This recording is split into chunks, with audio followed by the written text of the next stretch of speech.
بسم الله الرحمن الرحیم.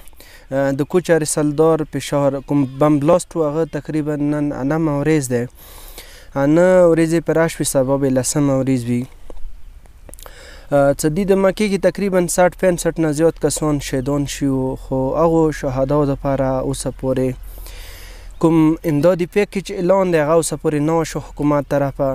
یوه طرف ته که موږ وکسو پاکستان کوم ملک دی هغه اسلامیه جمهوریه پاکستان. دنیا کې دوه ملکونه داسې دي چې هغه په اسلامي نظریې باندې جوړ شي دي، یو اسرائیل دی او یو پاکستان دی.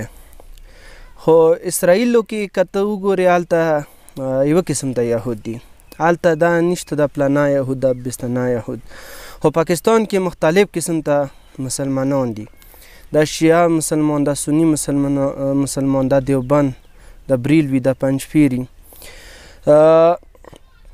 نن دوی میاشتې مخکې یا یوه نیمه میاشته مخکې هغه کسان چې هغه سیر تفریح عیشه یا عشرت دپاره مري ته لاړو، هلته حادثې شکار شوله، کوم کسان مړه شوله، هغوی ته حکومت طرفه 50 لاک امدادي پیکیج کوم اعلان دی هغه وشو.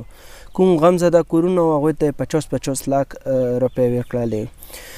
دویم طرف ته که موږ سوچ وکړو، هغه کسان چې هغه د خدای کور کې چې هغوی خدای ته ټنډه لګولې وه سجدو حالاتو کې شهید شول، هغه په خپل مرګ مړه شو، دا شهیدان شول او د خدای کور کې شهیدان شو. هغوی دپاره اوسه پورې یوې پیسې د امدادي پیکیج اعلان نه وشو. نو دې ته موږ څنګه وایو چې د اسلامیه جمهوریه پاکستان دی چې هغه کې عیش و عشرت والا کوم کسان وي هغوی دپاره چې په خپل مرګ مړ شي هغوی دپاره 50 لاک روپۍ میلاویږي، او د خدای کور کې مړه شي په عبادت په دوران مړه شي هغوی ته 1 روپۍ نه میلاویږي.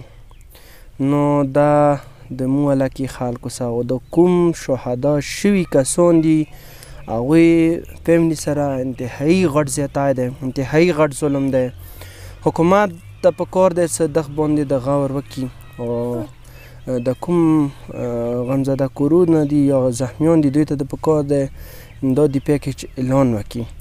او که دا نه وشوله نوره بیا شته دي کسان کې عادت شته دی هغه به احتجاج کالیه کوي، هغه به څه لایحې عمل وي هغه بیا کوي. نو زه دغه ځینې حکومت ته یو پېره بیا یم یو ذمهدار شهري سره چې پلیز هغو غمزده کورو والا ته د پکار د امدادي پیکیج اعلان وشي.